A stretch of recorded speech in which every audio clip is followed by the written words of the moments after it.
What are the Carolina Panthers?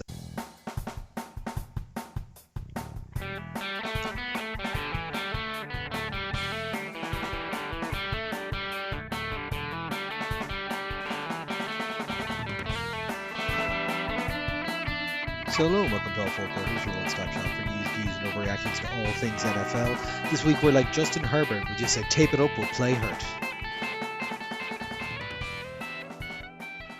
So hey, we've got Connor here, and I've got no one else running solo this week. Unfortunately, I'm not able to get either of the two boys in. So I understand if you're going to turn off. I'm kind of just more the directions guy, but we'll see how it goes. We'll start this week with transactions because there's been a surprising amount around the league, particularly for this time of year. We've actually had a couple of cuts as a few people are making changes.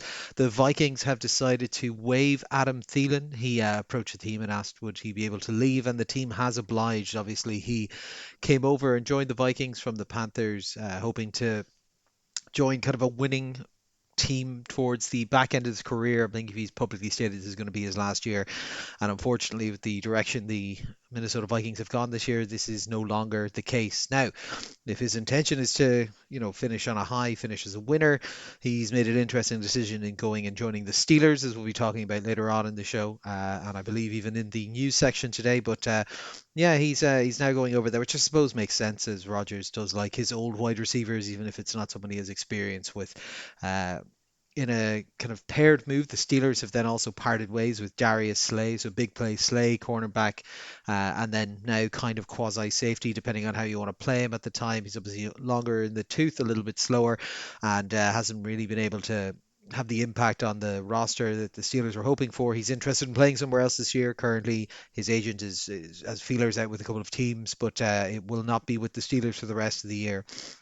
And if you're in the market for a guard, the Texans have agreed to waive offensive guard Laken Tomlinson, so he's going to hit waivers now as a veteran player. Has played as a starter, is I think 33 now, so he's on the back end of his career. But as we'll be talking about in the injury section, there's a few teams who'll be on the hunt for offensive line help, and I'd imagine even if he's not playing his best, he'll find a market for his services for the rest of the year. In terms of injuries, we've had a couple, so big kind of season ender style ones. Kansas City Chiefs left tackle Simmons has gone to IR, so he left the game during the week there with a dislocated and fractured wrist, which means barring the Chiefs making the postseason, which is increasingly unlikely, that's probably him gone for the season. Now he's had a very good opening season, albeit he missed a number of games with kind of an undisclosed family issue. During the season, but he's been an excellent left tackle while playing. So we wish him a speedy recovery and hope everything works out there. I'm not going to say it's impossible to make the postseason, but just if they do, I'm still not sure about him coming in after that fresh an injury and coming in cold into the playoffs. So we'll see. This is kind of compounding issues for them because Taylor, their right tackle, left with a tricep injury during the game. He is expected back, though it's not a serious one. And the right guard, Trey Smith, is not back yet. Obviously, we spoke last week about he has a high and low ankle sprain, so the hope would be maybe to get him back this week because they're down three offensive line starters at this point, and it's very hard to do anything at that point. Other injuries: Indianapolis cornerback Sauce Gardner is now week to week with a calf strain, which is positive news because in the live game it looked like it was a bit more serious than that. So he's expected back in a week or two. Unfortunately, the Chargers or the Colts maybe not necessarily in the position they were hoping to be in when they made the move to pick him up. Chargers quarterback Justin Herbert broke a bone in his left hand, his non-throwing hand. So that's the mention at the top of the show was about. He played the game with the broken hand and his with the broken bone in his hand and his hand in kind of a large cast type thing. He had surgery on the hand Monday and has spoken to the media about he plans to play through and expects to be playing on Monday Night Football, which is he's got a bit of a reputation as being a hard man and will play through injuries and so on. And Jesus, this is a serious one to be playing through, given you're taking snaps into that hand. You saw it in the game. It limits your ability to rush or have him move around too much and risk getting hit. But They have the Eagles coming into town this week, so I don't think he's going to want to miss that one. Detroit wide receiver St. Brown left the game this week with a ankle injury. He's expected to be maybe 1 or 2 weeks out with a low ankle sprain, so it's positive news for them getting him back. But again, a bad time of year to be missing him. On the more positive side, Mike Evans is expected to return to practice this week, so that might help bolster the troops in Tampa Bay. And Frank Ragnow, who we mentioned was coming out of retirement to rejoin the Lions. Well, he didn't actually end up rejoining them because of his medical threw up some injury concerns, so he might not be ready to return for them. And then equally with the Lions being the position they are, whether or not he will return is maybe more up in the air than it was. The only other major bit of news, I suppose, this week is. There's a lot of noise coming out of Pittsburgh at the moment, so we'll be talking about it, the dump off. It was not a phenomenal game from Pittsburgh. They were soundly beaten by Buffalo, but the Steelers fans were in the stands calling for Tomlin to be fired, chanting it. They started booing "Renegade," which is a song that they play and have played in the fourth quarter for I think it's 12 years or so now at this point, and the fans have never booed it, and there's a lot of uneasy sentiment in the building. The vibes are very shaky, and we're going to kind of have a talk about this. We'll probably talk about it closer towards the end of the season, but Tomlin is an interesting one for are they right to kind of want to change at head coach at this stage? Because he's a very successful coach, but he hasn't really hit the heady heights in a very long time. And it might be a kind of like Andy Reid in Philadelphia was well loved until the very end, and then his second album over in Kansas City, and maybe it's just time for a change of scenery for Tomlin. They've won the division once in the 5 years since Ben Roethlisberger left. They've been to the playoffs 4 times, and that on paper is a very good record to be have, very consistent record. However, they've not had any postseason wins. I think two of those wild card losses were at the hands of divisional foes in the Browns and the Ravens. So he's a model of consistency, but it has gotten a little stale there, and you can see that even the moves this year to go for Rodgers was a bit out of character for them, and like the running it back with the defense it's been getting older and staler, and it's a difficult one because the thing is, the second that he's fired, Tomlin would be a very hot candidate for almost any of the other open jobs, and he would have a job in a heartbeat. So it's a difficult one, but we'll talk about it maybe closer to the end of the season. But yeah, I'm not sure. Just something's off a little bit about the vibes there at the moment. And on that dubious and scary note, we'll move over and have a look at the games from last week. So first up, the Rams at Carolina, 28-31. What are the Carolina Panthers? I've been struggling quite a bit to figure this one out. They beat like probably the big dog, or at least one of the big dogs of the NFC in the LA Rams here. Young, again, 2 or 3 weeks away from the discussion being, well, maybe this is all he is, and you have to accept his limitations. 206 yards for the air and 3 touchdowns, 23 yards rushing, like a very solid performance. But again, confusing because we saw the performance last week, and it's all over the shop. And then you kind of go, well, the running game was pretty solid in this one, but then they've gone back to Hubbard. It wasn't Rico Dowdle this time. Hubbard was the lead back, 17 carries, 83 yards, 4.9 yards per carry, like good production, but again, confusing, like what led to this change around. They had their defense got after Stafford. They had 2 sacks and they intercepted him twice. One of those interceptions returned for a touchdown. It was impressive, and it was consistent in this game. It wasn't just that they caught on in flashes. They were solidly in and competitive throughout this game, and it kind of lends the question, why this week and why not others? Like why are they able to put up a performance like this and and then other weeks completely shit the bed? LA were sloppy in this game, and that was really what cost them, because it's a very tight game, and the 2 interceptions of Stafford both happened in the red zone, both happened in and around scoring points. So like this could have easily gone another way, but the Panthers defense stood up in the big spot. Stafford went 243 yards for 2 touchdowns and 2 interceptions. And they had a very good run game in this 7.2 yards per carry. They had two touchdowns on the ground. We even had like our highlight moments. Puka had the best catch of the season, where he kind of reached back and cupped his hand over a DB to catch a ball in reverse and then pull it into his body. But they also lost a fumble in this game. They had two sacks, but it was interesting. It was just a tight game that the Rams were not expecting to be this way at all. And maybe to an extent feels like they weren't fully game plan for it. That, classic trap game Thursday night against a supposedly weak opponent. But the Carolina Panthers are demanding we take them seriously, and the Rams, they'll have a lot to learn out of this. If you want a bit of a laugh, you can go and listen to their head coach Sean McVay's press conference afterwards, where it sounds like someone who's just try to sound confident about having made a massive mistake, where he talks very quickly and very high pitchedly, and you can kind of feel his blood pressure through the through your headphones. Next up, we'll look at Houston at Indianapolis, a big divisional game for the AFC South, and one that I call correctly 20-16. This Houston defense is serious. Stroud definitely looked better in this game than he has earlier in the season. He's still not looking great. He threw for 276 yards, but he had no touchdowns and an interception. The Indianapolis Colts really sold out to stifle their run game.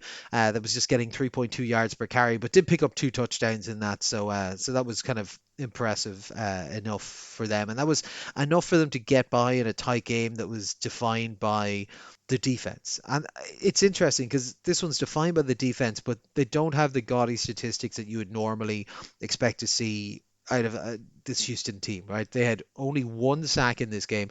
They didn't have an interception at all, but on the last two drives of the game, they held Indianapolis to a field goal and then forced them to turn it over on downs, and that locked it up for them. Jones was efficient for Indianapolis. He completed 14 to 21 passes for 201 yards and two touchdowns, but Sean's always kind of talked about this. The important element of this Indianapolis offense is getting Taylor those kind of breakout plays, getting him the couple of explosives, and they completely stopped that from happening.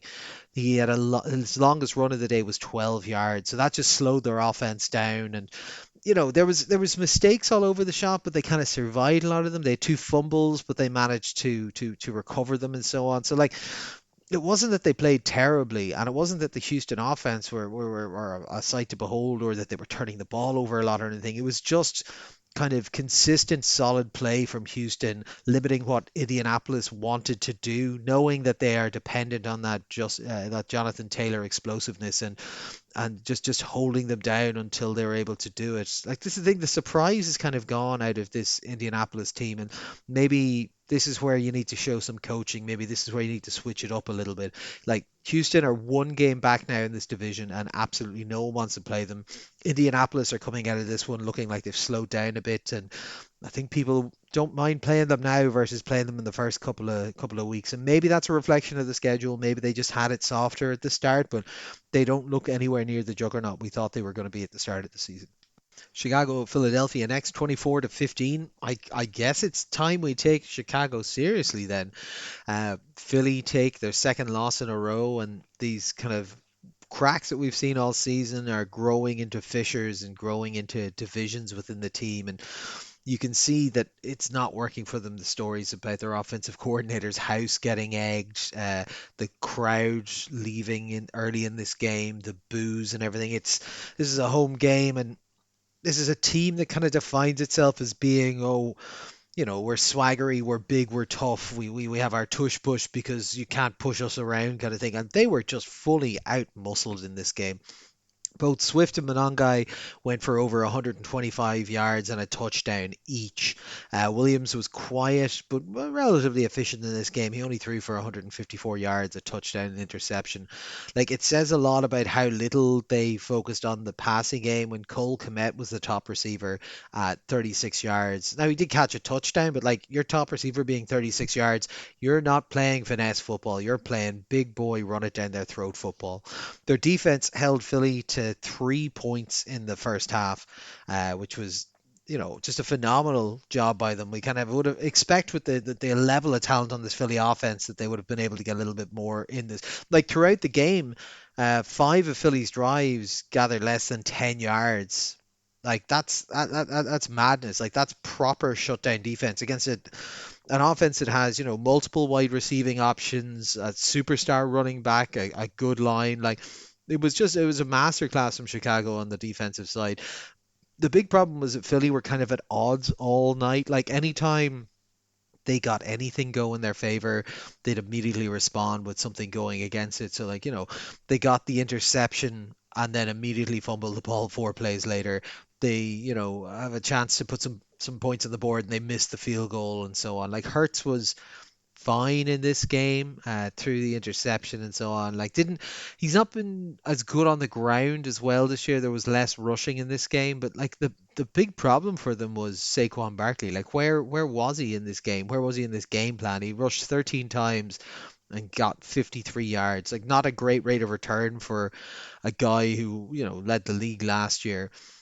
And then what was the game plan in this at all? Like, why weren't you bringing Barkley in a little bit more? Why weren't you mixing it up? Like AJ Brown ate in this game, went over 100 yards and so on, but the game plan made no sense at all. Like, like when the chips were down and they needed stuff to go, they just went away from the run entirely.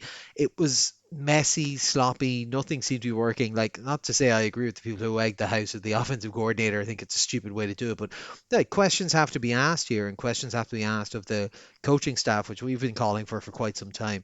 Like you go through this game, you look at the personnel and you'd say, oh, Philly should definitely be in this game if not winning this game. And then you look at the game plan and you look at how they set out to win this.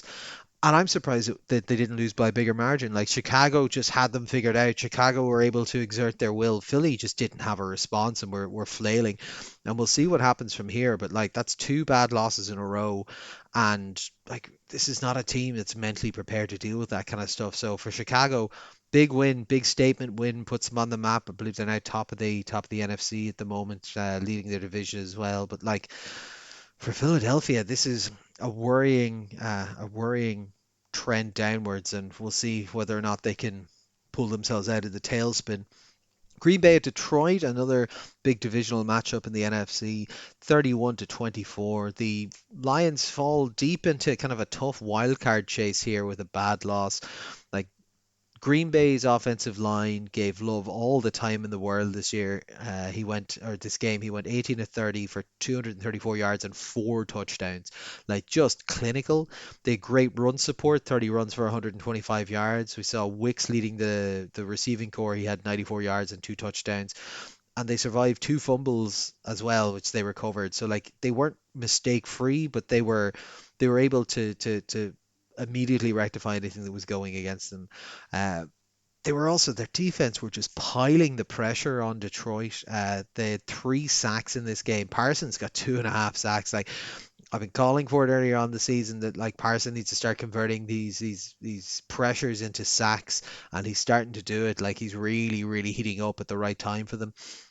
Even with the pressure, Goff was still efficient. He went 20 of 26 for 256 yards and 2 touchdowns. But Green Bay shut down the run. Like this is a run first team that builds off the run and builds off the play action and the forcing movement. And Gibbs was completely locked down this game. He rushed it 20 times for 68 yards. Obviously, the loss of St. Brown is going to impact your game plan, and then you want all those weapons out there to be able to do interesting kind of complementary route tree stuff. But Williams still went off in this game, 144 yards and a touchdown. The problem was it was all going Williams' way. No other receiver even reached 40 yards. So if it was in the air, it was almost certainly going Williams' direction, which makes the job of the defensive backs a little bit easier. They had sustained long drives, they had strong play, but they just kind of lacked that killer instinct. They were quite bad whenever they got onto the other team's half. They weren't popping in the points where they should have. And there is a question that probably has to be asked. So Dan Campbell took over play calling here, was it 4 or 5 weeks ago? And this is the play calling hadn't been going bad up to that point, but he took over the play calling, and I think they've one win in the period since then. It's been a very bad record.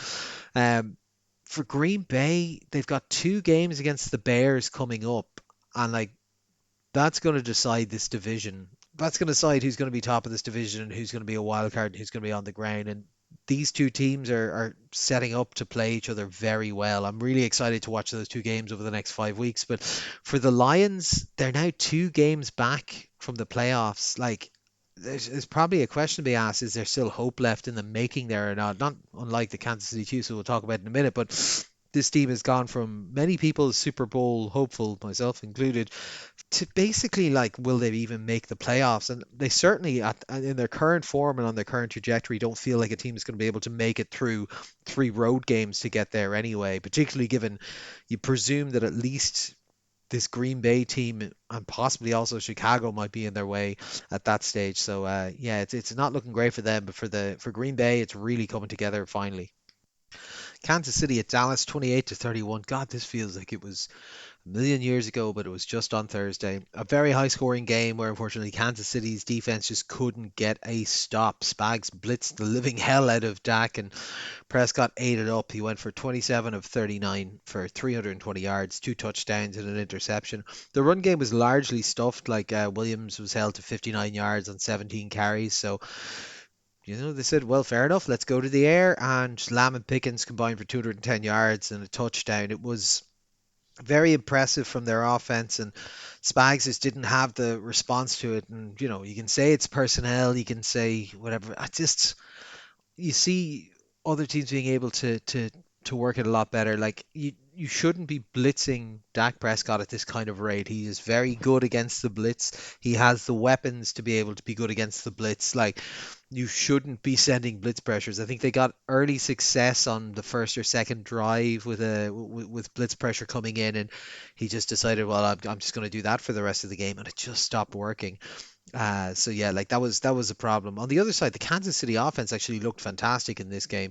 They had one or two drives where it stalled out, but overall very good. Mahomes 23 of 34 for 261 yards and four touchdowns, no interceptions. He did take three sacks in this game, but you look at a game where you got a four touchdown, no interception game out of your quarterback. You expect, well, you should win most of those games.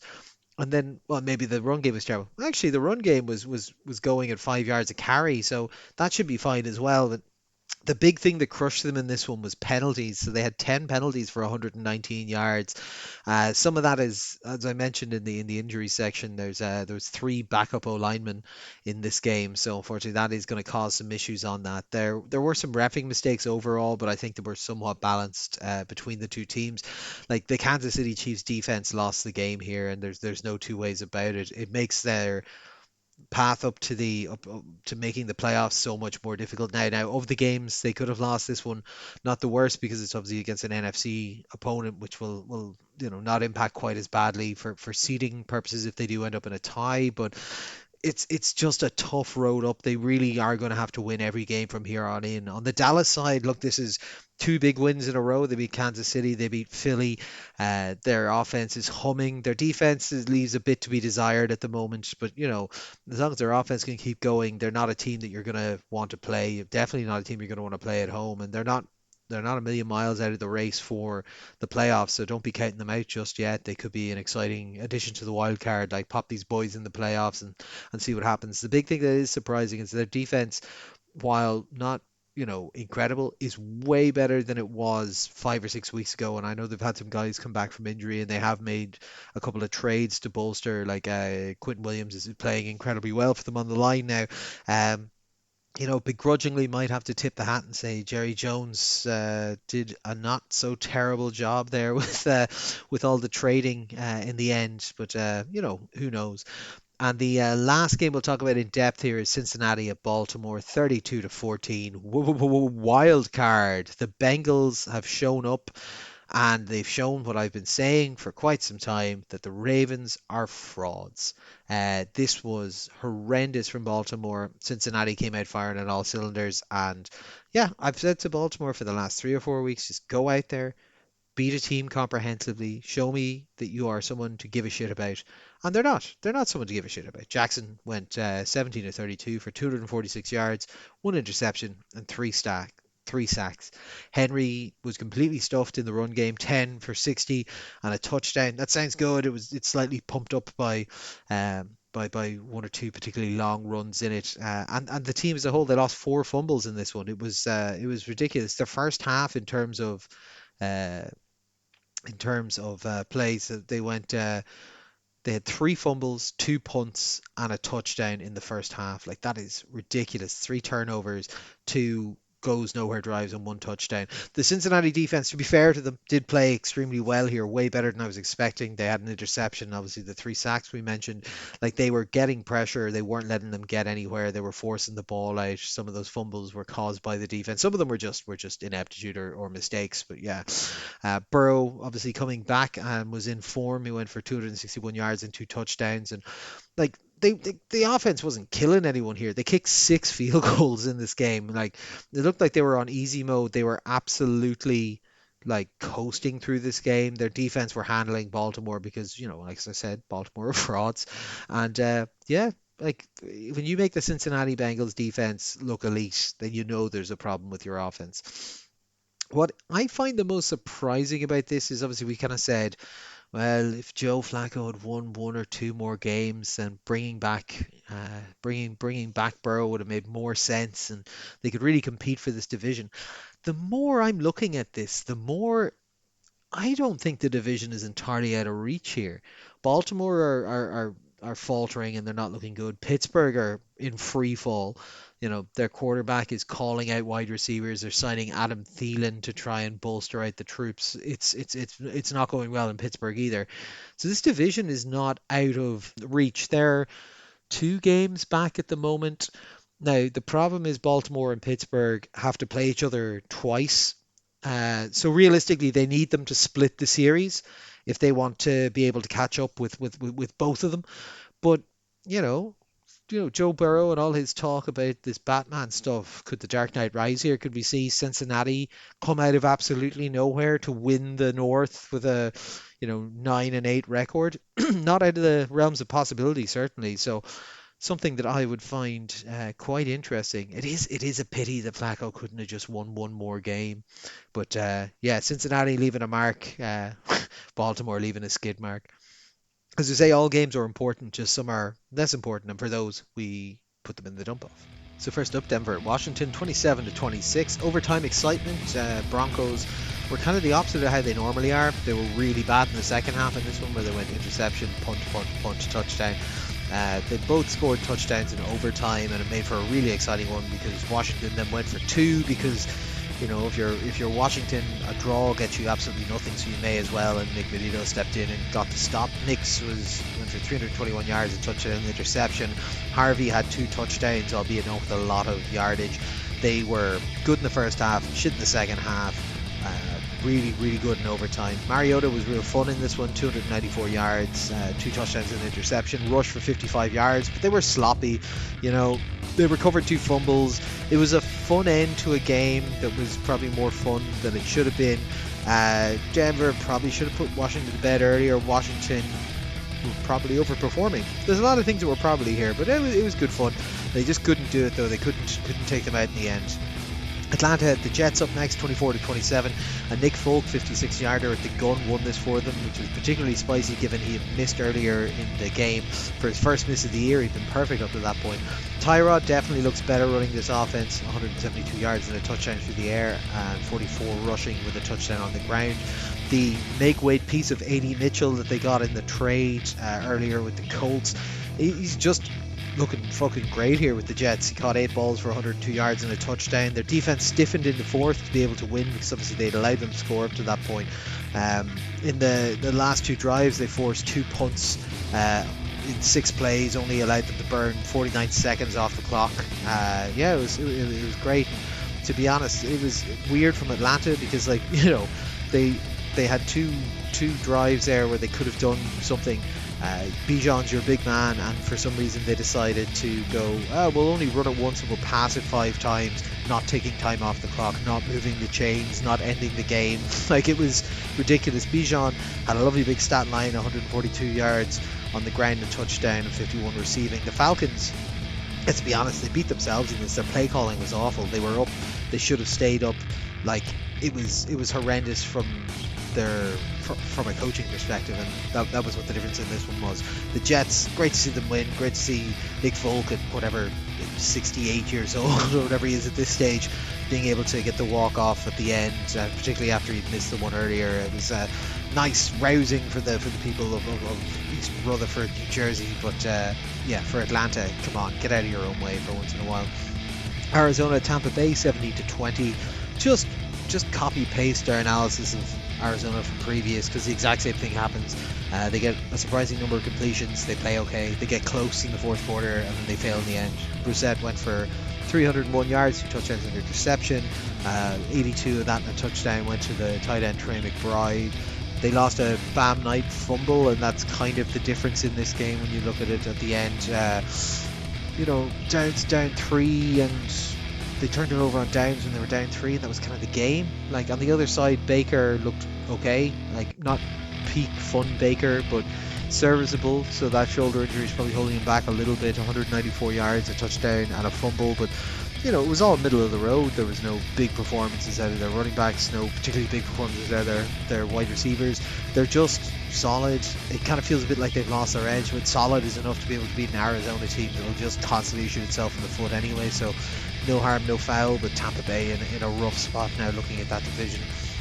Buffalo at Pittsburgh, 26-7. This was grim and super close to start, really defensive, really intense, but then James Cook put on his big boy pants and got it done. Pittsburgh were winning this 7-3 at the half. The first half was brutal. There was an interception, 5 punts, a fumble, and 1 touchdown in that half. It was not good. I know the weather was bad, but neither team were able to get anything going in the passing game. 123 yards to 117 yards. But like I said, Cook, big boy pants, 32 carries, 144 yards. Both teams had fumbles, both had interceptions. There was only 1 sack in this game. It was weird because the defenses were playing well, but they weren't they weren't getting to the opposing quarterback. The Tomlin Boo started coming down, and Pittsburgh is in absolute shambles. The wide receiver play was poor. There was a couple of instances of them clearly not knowing routes correctly or not knowing what they were meant to be running. Rodgers is calling them out in the media afterwards, and yeah, it was once the levee broke in the second half, this was atrocious. It wasn't the most entertaining game to start with, but it kind of cements that Pittsburgh are just who we thought they were, and fortunately it's not going to be enough for them this year. Buffalo, a good win. I suppose they gutted it out. They were able to make the adjustments in the second half, but still not all that convincing. Giants at New England, 33-15. One-sided, doesn't even cover this. It was 30-7 in the fourth quarter. The Pats were firing on all cylinders. May, 282 yards and 2 touchdowns. Their running game was over 4 yards carry. They had a punt return touchdown for Jones, so their special teams were on it. Their field goals were 4 out of 5, so they didn't miss a field goal. That's the only kind of negative we can say. On the other side, Dart was completely lost. He threw for 139 yards and a touchdown. They fumbled a kickoff. They went over 3 on 4th downs. They didn't have a single play in the red zone. It was night and day between these two teams. To think that this is the Giants were the team that knocked out New England twice in Super Bowls, and there's such a wide chasm between these two teams at this moment. There's positivity for New York for next year, but currently that it's just a complete mismatch. San Fran at Cleveland, 26-8. This looked like it was a game at halftime. It was 10-8, and then it all went wrong. Shutout, fumble, muff, punt. It was terrible. Purdy and Sanders actually, Spider-Man style looked exactly like each other in this when you look at their stat lines. Both threw for about 150 yards, both about 6 yards an attempt, both had 1 touchdown. Very similar pass and run numbers. The only difference between these two teams in this game, as we say, super close at halftime, was the mistakes, and the Browns made the mistakes. Fumble, muff, punt, just sloppy crap that allowed San Fran to win. Both teams looked bad, just unimpressive from both of them. New Orleans at Miami, 70-21. Fitzpatrick had a fumble recovery and an interception, and that kind of locked up the win. This was 16-0 at halftime. Miami let them get back in. It was 19-17 when a 2-point return, 2-point attempt where they tried to tie up the game was returned for 2 points by Fitzpatrick, and they were still there. They still had a shot in the game. Those New Orleans, Charlie Smith, good old Irish Charlie, managed to get an onside kick recovered. Now, if you're to look at the tape again and maybe look at where the ball was caught, you might say it wasn't an onside kick recovery, but given he's Irish, we'll let them away with it. Unfortunately, a turnover on down ends the game for them, so it all came to naught. But yeah, no, it's good to see Charlie doing well there. Good to see some innovative approaches to the onside kicking game, with catching it 9 yards in or whatever. Acham was the engine of the offense for the Dolphins here. 22 carries for 134 yards and a touchdown. Vele had 93 yards and a touchdown for New Orleans. I was surprised Shuck actually looked pretty decent in this game. Again, it's kind of fits in spurts. He hasn't got a full game where it's all firing, but no, he looks good. This was closer than it should have been.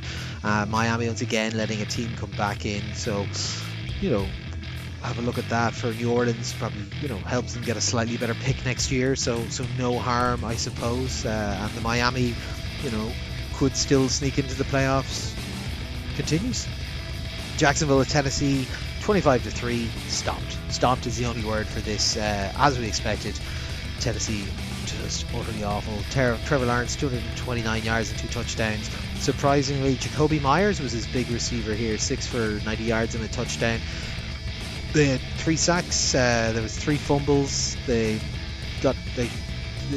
allowed a field goal on the opening drive from Tennessee and then shut them out from that point onwards. It was it was just completely comprehensive from Jacksonville. Ward looked bad in this one, 24 for 141 yards, took 3 sacks, but all of his passes were super duper short. 5.9 yards was the average reception. Like, that is, Jacksonville are not like a super duper downfield through the air kind of team, and they were averaging, I think, 15.9. Like, that is bad. Their top receiver had 29 yards. It was grim. Like, the Jags get a win, that's solid, but you can't gauge anything against this level of competition. Tennessee are not an NFL standard team, so throw it out, take the win, but throw out the analysis. There's absolutely nothing you can take from it. Minnesota at Seattle, well, 0-26. I guess Brosner is not the answer then, that they were trying to talk him up into being. 19-30 for 126 yards, 4 interceptions and 4 sacks. This is the first 4 interception debut since Nathan Peterman. And all you real OGs know Nathan Peterman. This whole operation is just brutal at the moment. Seattle didn't need to do much in this. They had incredibly short fields. They had 4 interceptions, one of which was returned for a touchdown on defense. Like, they crushed every side of this. I will say the numbers aren't great from an offensive side for Seattle though. Like, yes, it was short fields for a lot, so they didn't have to have the yardage there, but they were settling for field goals a huge amount, and that's not really what you want to see, because this Minnesota defense hasn't been up to a huge amount recently, so they shouldn't be snuffing them out that much. Now, maybe it's just a conservative game script. You can tell very early into this game that it's not going to be competitive, so you don't want to show your hand. You don't want to be using plays that you'll want for future ones. You don't want to be doing anything that's too fancy fiddly or risking anyone getting hurt for a game that they don't need to be doing that in. And this was, you don't see it in the yardage numbers and the box score kind of stuff, but like, this was utter domination. This game was never in doubt, but I would slightly worry about Seattle having that killer instinct to get everything over the line. So just keep an eye on that in future. Finally, Vegas at the Chargers, 14-31. One-handed, absolutely no problem. At least when it's the Raiders, I suppose. Herbert went 15-20 for 151 yards, 2 touchdowns and an interception. They had a big run game performance this week, so there was Vidal and Patterson combined for 36 carries, 180 yards and 2 touchdowns. And their defense just kept the pressure on Vegas, 5 sacks and an interception. They were tied at the half and then just completely opened it up and just beat the living crap out of the Raiders. The Raiders were just unable to get things together. They had 2 drives in this game that had more than 4 plays, which shows their inability to sustain drives. Genty was held at 31 yards. Like, it was just, nothing was working for them, and this coaching staff of Carroll, they haven't got the bump by getting rid of Chip Kelly. It's just not looking good. They had 156 yards total to the 341 yards that the Chargers had. 22 first downs to 12. This is one-sided and absolutely grim. I can imagine that'll be the end of Pete Carroll. He's definitely going to be one and done. And that'll wrap it up for the game reviews, and we'll go and have a look at the game previews. Okay, so starting on Thursday Night Football, we have Dallas at Detroit. Myself and Ronan have gone for Dallas. Sean has gone for Detroit. This is a very interesting game. As we said, Detroit coming off a slide of some losses and falling increasingly into dubious position for the wild card. Dallas are kind of surging at the moment, as I said, back-to-back big wins over big teams. This would be another pelt to add to that and really help the hype train keep going. At the moment, Detroit's defense is a little bit lacking, and Dallas has some excellent wide receivers, so expect to see success offensively from that. Now, their run defense in Dallas has gotten a lot better, so maybe they might be able to slow down Gibbs. But like we saw in the game against the Chiefs, the Chiefs' run game is no great sniffs, and it was getting 5 yards a carry. So you'd hope to be able to find a bit of success here. Detroit are at home; it's kind of a must-have game for them. But just there's something about this the momentum that's happening in Dallas for me that has me feeling that that's going to be able to do it. Also, you've got Dallas's pass rush is getting a little bit better now with a few bodies coming back and the trades they've made. Expect Quentin Williams to be able to get some success against an injured Detroit line at the moment. So should make for a fun game. I'd imagine both teams will be able to move the ball, so it should be fun. Into the early window, Seattle at Atlanta. We've gone for Seattle across the board. Look, Seattle weren't, punching it in for 7 points every time last week, but their defense is top tier. They've got the ability on offense, and I think they can turn it on when they want. Whereas Atlanta, they're just Jekyll and Hyde at the moment, and unfortunately, it's mostly Hyde. It's just not working for them. Now, Bijan.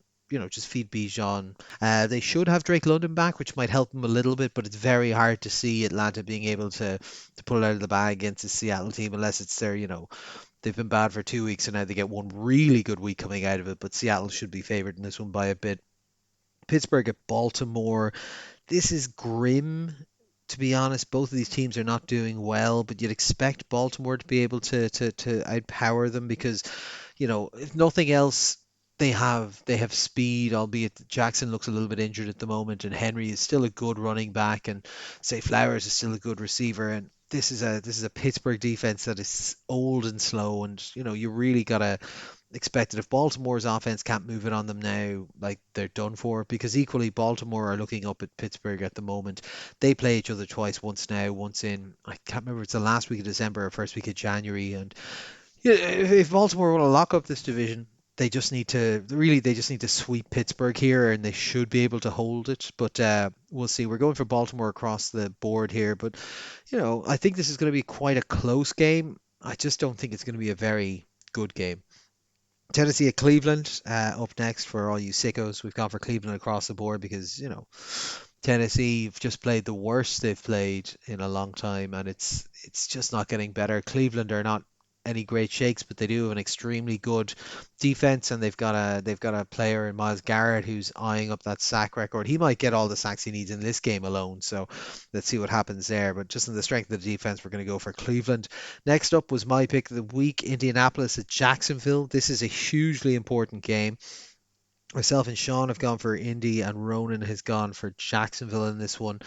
I I think this is going to be close. I think it's obviously hugely important for the fate of the AFC South. If Jacksonville can win here, they will move ahead of Indianapolis because I believe they then have the tiebreaker. Actually, no, I think that means that then they'd be split.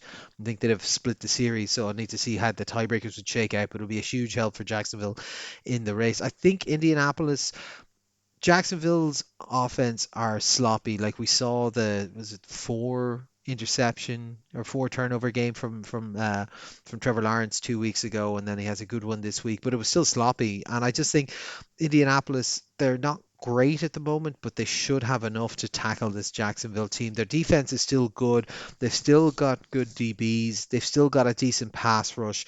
Like you gotta, yeah, Indianapolis, if they want to stop this slide, they have to turn it around. They have to turn it around against division rivals. Like this would be a big step in solidifying themselves because they've got future games coming up against the likes of Houston, and that'll be a much tougher game, I think, than Jacksonville at this moment. So some of this is a vibes based. I'm not buying Jacksonville at the moment. Some of it is a vibes based. Indianapolis are probably due a win at this point after a couple of losses. But I think it'll be a very exciting game, and I'll be glued to that one in the early window. Washington, Minnesota up next. Washington across the board. Look, Washington played well last week. Mariota was having fun. McLaren coming back and so on has really helped them. Debo's working for them at the moment. It's good, and this is against a Minnesota team that it's probably still Brosmer, I think, unless JJ's cleared the concussion protocol, but they might even just not want to put him back in at the moment. It's very messy in Minnesota at the moment, so I don't think anyone can be backing them in anything at the moment at all. So Washington across the board. Miami at the Jets next. I've gone for the Jets, and the two boys have gone for Miami. Yeah, it should be a close one.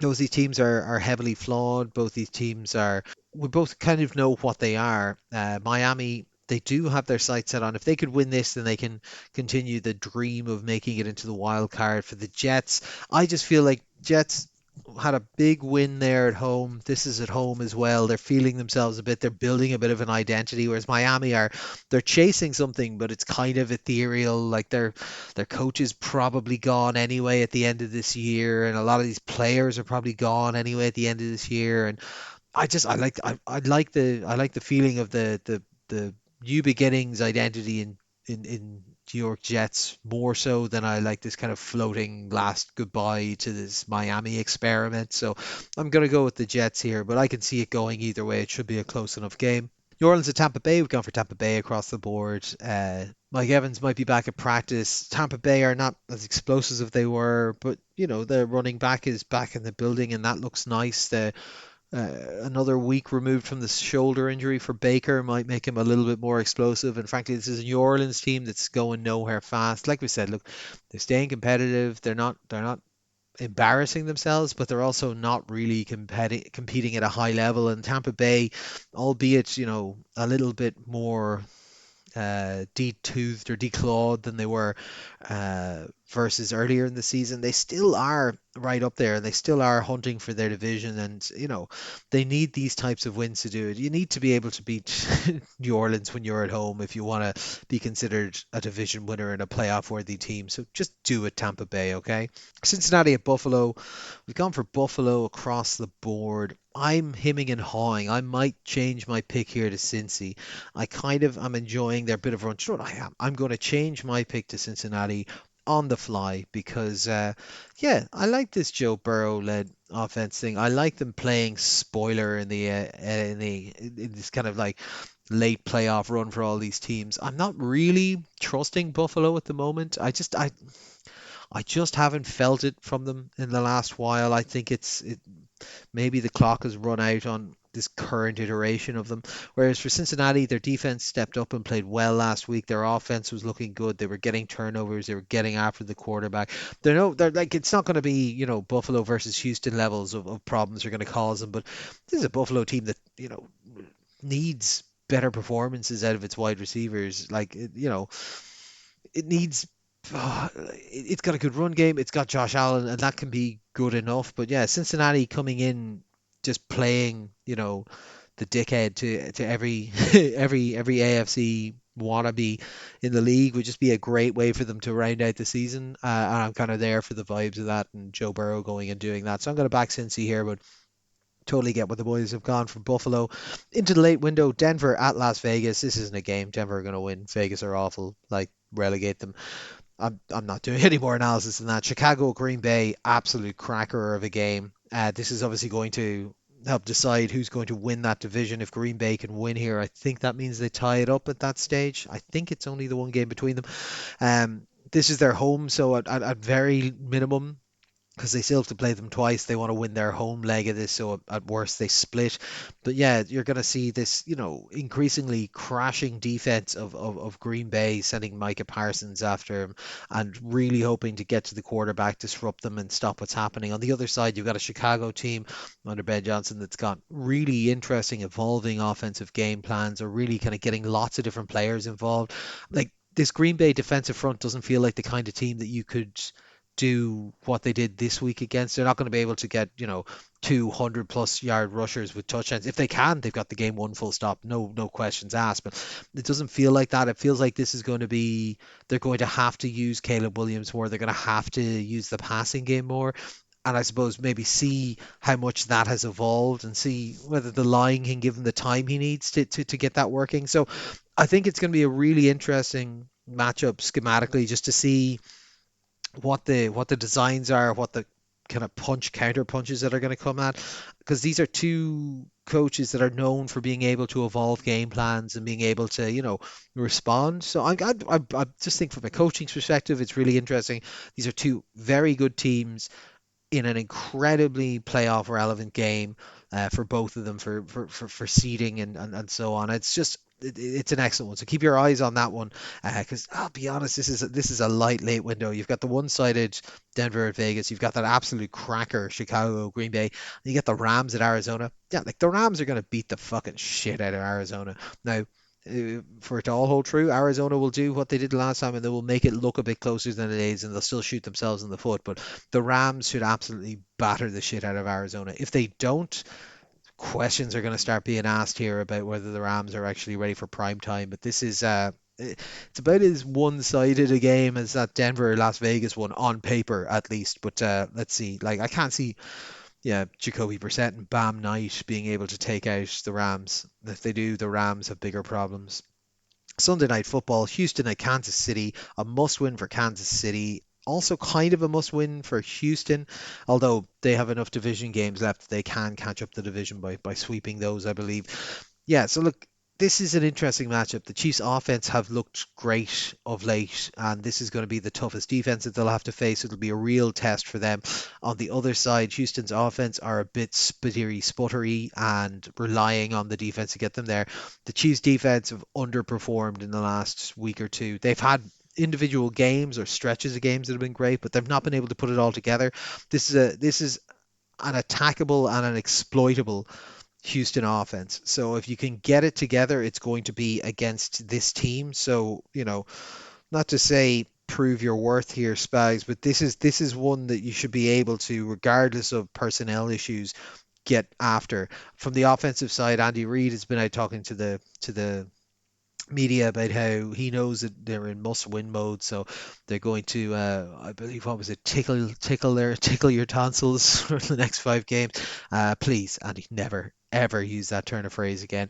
But yeah, look, Kansas City in a must-have a game at home. I'm going to back Kansas City, but I can see the Houston call here. I think this is going to be a close game if Houston's defense can lock down Kansas City, and they might well be able to. They are dangerous, and the big factor that might decide this is if Houston can start getting pressure because Chiefs are going to be running 3 backup offensive linemen in this one, that will suddenly change the complexion of this game entirely. But in a must-have game at home, I'm going to back Pat Mahomes, full stop. Monday Night Football, Philly at the LA Chargers. I'm finding this game really hard to pick. Sean's gone for the Chargers, Ronan's gone for Philly. I'll talk through it and then I suppose I'll make my pick. We have a Philadelphia team that has a lot of talented players, what I personally believe to be a very poor coaching staff, and they're coming off 2 losses, which I don't think they're dealing with very well. And I think we're seeing fractures a la the team 2 years ago. So I can't imagine they're going to be playing the best football of their lives. Whereas then on the other side, you got an LA Chargers team that are missing some offensive line, which is not going to help against this defense. Philadelphia does have some pretty good pass rushers. Running back Marion Hampton should be back, and him paired with Kamani Vidal gives them weapons on the run game to kind of take the load off. But their quarterback is literally, as I record this, a day out of hand surgery, getting a broken bone fixed in his left hand, and is still intending to play. And yet, I'm still slightly thinking the Chargers here because like this is a game that Philly, if Philly were in the right space mentally, they should come in and absolutely smash the Chargers at this point. The weaknesses that the Chargers have, the fear of not being able to risk running the quarterback because he's going to have just had hand surgery, and that takes away a lot of elements of what they want to do under center and misdirection, and puts a lot of risk on even play action stuff in case he gets hit. So like this should be a game that Philly absolutely smash, but I just have a feeling that they're mentally not there at the moment, and this is going to be a crash as it was beforehand. So I suppose that makes my decision for me. I think this could go any way at all. Philly could win this by 40 points, or the Chargers could romp away with it, but I'm gonna go with the Chargers. Am I gonna go? I hate going with the Chargers because I do think that they are incredibly vulnerable here, and Philly are due a bit of a comeback. But this is the thing, on paper, this should go Philly's way, even though they're traveling cross country and everything to it. It's just they have a good pass rush. They should be able to get after these guys.